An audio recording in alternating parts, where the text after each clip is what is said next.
नमस्कार मित्रों, मैं पंडित कैलाश चंद्र जोशी आपका स्वागत करता हूं अपने चैनल में। आज हम बात करेंगे एक ऐसे विषय पर जिस विषय से हम मानव जाति का कल्याण कैसे हो, मनुष्य उस विषय को जान करके कैसे सुख शांति ऐश्वर्य वैभव को प्राप्त कर सकते हैं, सर्वविध कल्याण कैसे हो, उस विषय पर बात करेंगे। वह विषय है रामायण का एक प्रसंग। उस प्रसंग के विषय में आपसे बात करते हुए वो बताएंगे। और यदि आप मेरे चैनल पर नए हैं तो आप मेरे चैनल को सब्सक्राइब करें और मेरी आगामी वीडियोज़ के लिए बेल आइकन को ज़रूर दबाएं।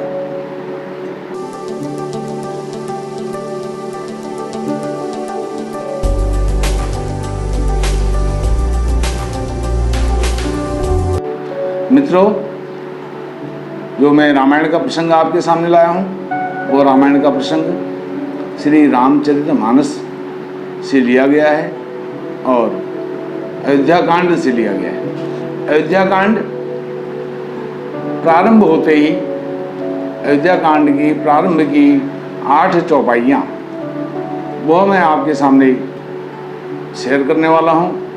उन चौपाइयों का क्या महत्व है, वो सर्वविध कल्याण कैसे कर सकते हैं, उनके विषय में मैं आपसे बात करूंगा। यह 8 चौपाइयाँ, इनका प्रतिदिन इन 8 चौपाइयों का प्रतिदिन पाठ करने से आपके जीवन में जो कुछ आप चाहते हैं, वृद्धि सिद्धि संपत्ति कल्याण ऐश्वर्य वैभव विजय यश मान प्रतिष्ठा धन संपदा आदि सब कुछ आपको प्राप्त होगा। सिर्फ आपने 2 मिनट निकाल करके इन 8 चौपाइयों का नित्य प्रति पाठ करना है। भगवान श्री राम जी का जो पंचायतन है, श्री राम दरबार है, उसके समक्ष बैठ करके राम पंचायतन राम दरबार मैं आपको अभी दिखाता हूँ। यह राम पंचायतन है, राम जी का दरबार है, इसको राम पंचायतन कहते हैं। यह राम पंचायतन इसमें पंचायतन में 5 होते हैं, 5 देवता होते हैं, लेकिन इस पंचायतन में 6 हैं। अब आप कहेंगे इसमें तो 6 हैं, स्वयं प्रभु राम हैं, पराशक्ति जो सीता जी हैं वो हैं, विश्व भरण पोषण करने वाले भरत जी हैं, शेषावतार लक्ष्मण जी हैं,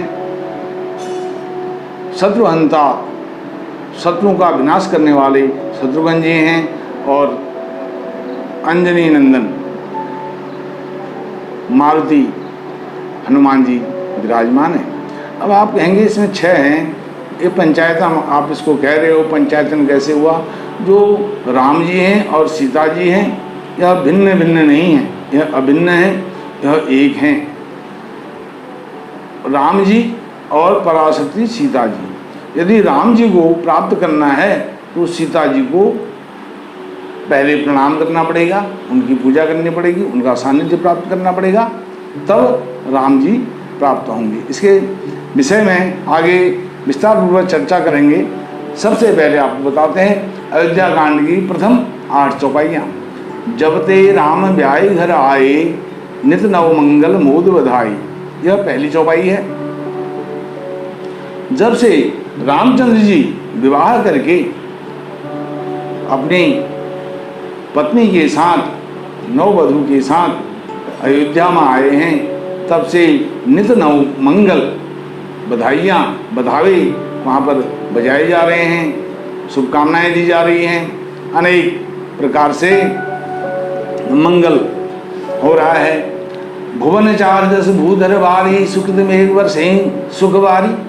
भुवन 4 भुवन लोक 4 14 लोकों में 14 लोग भू भुव स्व जन मह तप सत्य।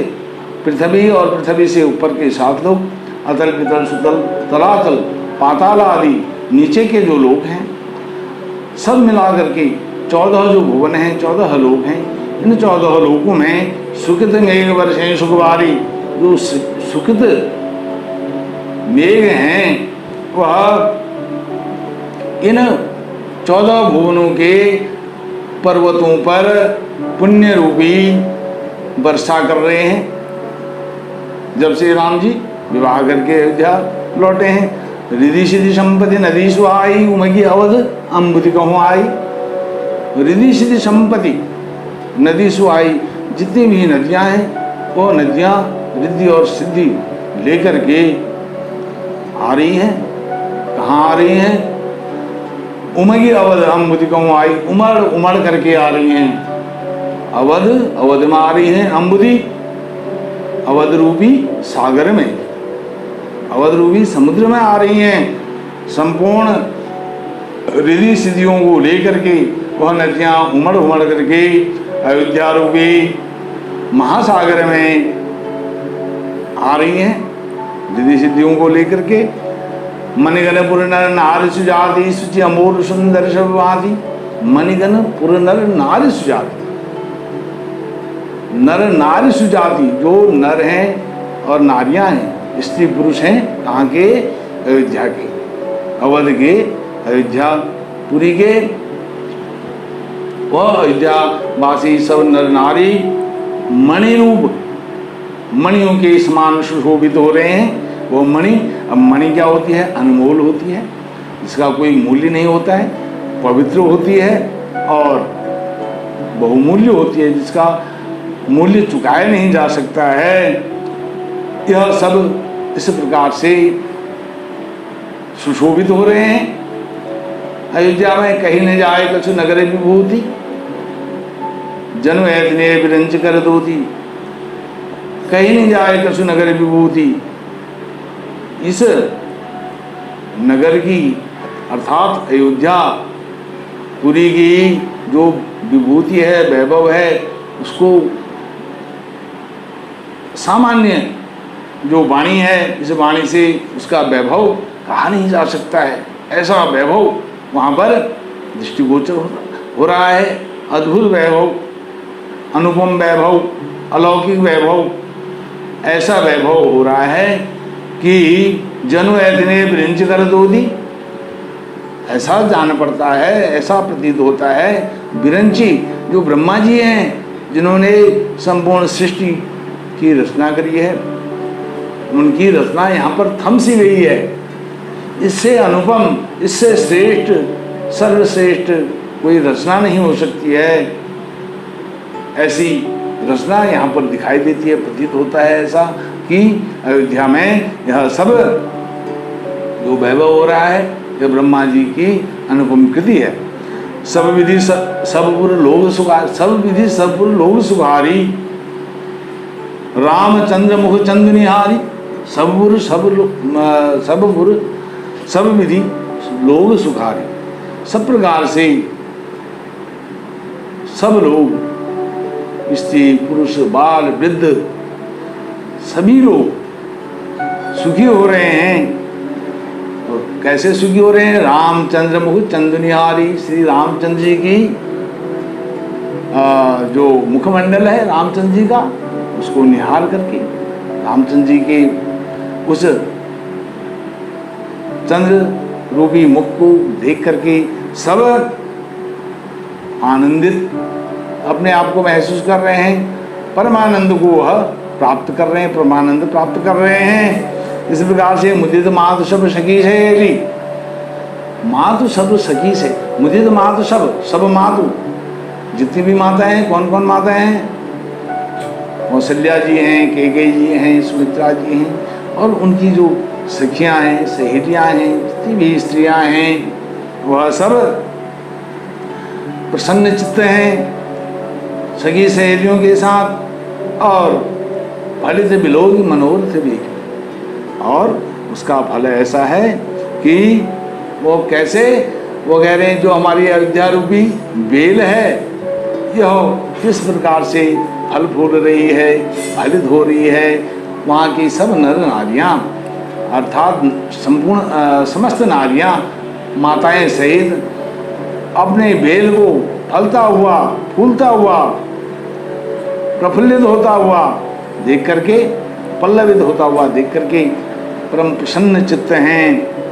राम रूप गुण शील स्वभाव, राम रूप गुण शील स्वभाव, रामचंद्र जी का रूप है, गुण है, शील है, स्वभाव है, आचरण है, सदाचार है, इन सब चीजों को देख करके प्रमुदित हो देख सुने राव।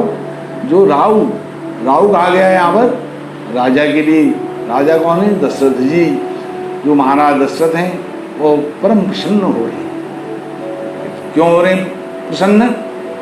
रामचंद्र जी के रूप, गुण, शील, स्वभाव, सदाचार, गुरु भक्ति, मातृपितृ भक्ति, सहोदरों से, भाइयों से जो उनका प्रेम है, उसको देख करके दशरथ महाराज प्रमुदित हो रहे हैं, प्रसन्न हो रहे हैं, सुख की, उत्तम सुख की अनुभूति कर रहे हैं। इस प्रकार से अब जो वहाँ के नर और नारियां हैं, लोग हैं, समाज है, प्रबुद्ध समाज है अयोध्या का, अवधपुरी का, साकेत का।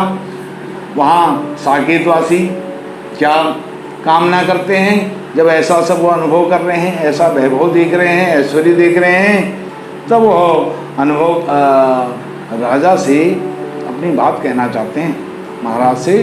क्या? सबके उर विलास कहे मनाए महेश, आप अछत जुब राजपद राम ही देव नरेश। अर्थात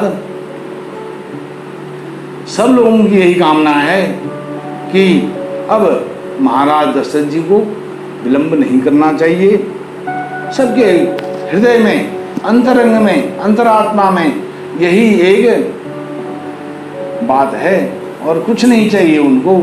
वो रामचंद्र जी को जो राजपद पर भावी जो राजा हैं, अपना भावी नरेश रामचंद्र जी के रूप में सिंहासन पर देखना चाहते हैं। इस प्रकार से इन 8 चौपाइयों का नित्य प्रति यथाशक्ति एक बार तो पाठ अवश्य करना चाहिए। 2 बार करें, 10 बार करें, और उसका उत्तरोत्तर उसके फल में वृद्धि होगी, ऐश्वर्य वैभव की प्राप्ति होगी, संपत्ति की तो सीमा नहीं रहेगी। आपके जीवन में सुख और संपत्ति की कोई सीमा नहीं रहेगी। इतनी संपत्ति, अपार संपत्ति, धन वैभव प्राप्त होगा, उसको संभालना मुश्किल होगा और दरिद्रता का नाश होगा। दरिद्रता की कहीं दूर दूर तक कोई उसकी छाया पर छाया नहीं रहेगी। यह एक प्रमाणिक तथ्य है। मनोरथों का पूर्ण होना, इससे ऐश्वर्य की कमी नहीं होगी जीवन भर। यदि केवल 2 मिनट आपको लगते हैं इस पाठ को करने में, आप प्रारंभ करिए। प्रारंभ में आपको 5 मिनट लग सकते हैं। इसकी जो मात्राएं हैं, जैसा रामायण में लिखा गया है वैसा पढ़ने की चेष्टा करिए। अपने जो त्रुटियां हैं वो त्रुटियां इसमें नहीं होनी चाहिए। इस प्रकार से यह प्रमाणिक तथ्य है। इस पाठ को कैसे करना चाहिए? प्रातःकाल ब्रह्म मुहूर्त में स्नान आदि से पवित्र होकर के श्री राम पंचायतन, जैसे मैंने आपको पहले दिखाया है, राम पंचायतन श्री राम दरबार के समक्ष पद्मासन में बैठ करके इस पाठ को करना चाहिए। इसमें स्वयं राम जी हैं, भरत जी हैं, लक्ष्मण हैं, शत्रुघ्न हैं और पराशक्ति सीता जी हैं, अंजनी पुत्र हनुमान जी हैं। अब यह सब राम जी के पंचायतन में है और पंचायतन में हनुमान जी जो हैं अंजनी नंदनम जानकी शोक नाशनम कपि समक्ष हंतारम वंदे लंका भयंकरम। हनुमान जी का इस पंचायतन में विशेष महत्व है, उनका विशेष स्थान है, क्योंकि इसमें जो पराशक्ति सीता हैं और राम जी हैं वो एकत्व को, द्वैत भाव नहीं है, अद्वैत है। द्वैत और अद्वैत, द्वैत जिसमें 2 हैं अद्वैत जिसमें एक है, राम और सीता एक हैं, यह अद्वैत है।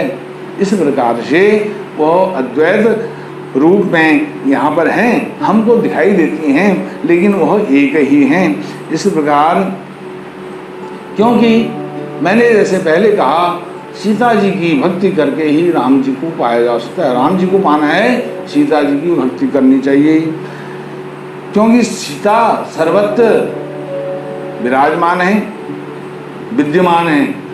क्योंकि सीता जी ने स्वयं हनुमान जी को कहा है, यह वरदान दिया है, यह वर दिया है, यह अनुग्रह किया है। जैसे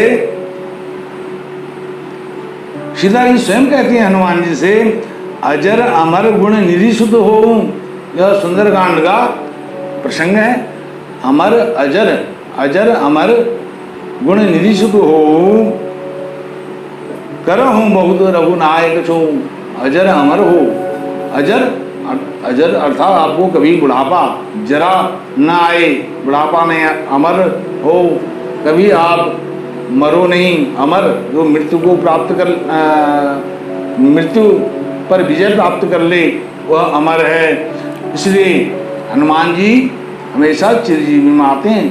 अश्वत्थामा बलि व्यासो हनुमान शव विभीषण, हनुमान शव विभीषण, तो उसमें सप्तजीवी, सप्त चिरजीवी में हनुमान जी एक हैं। इस प्रकार से दूसरा, राम रसायन तुम्हारे भाषा सदा रहो रघुपति के दासा, यह भी सीता जी ने हनुमान जी को कहा है। राम जी ने कभी नहीं कहा कि तुम मेरी सेवा करो, सबसे प्रिय भक्त आप मेरे होगे।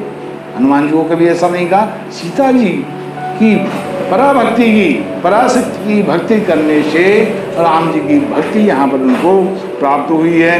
अष्टसिद्धि नौ निधि की, अष्टसिद्धि नौ निधि के दाता स्वर दीन जानकी माता, हनुमान चालीसा में तुलसीदास ने स्पष्ट कहा है 8 सिद्धियां 9 निधि, ऐसे इसके आप दाता रहोगे।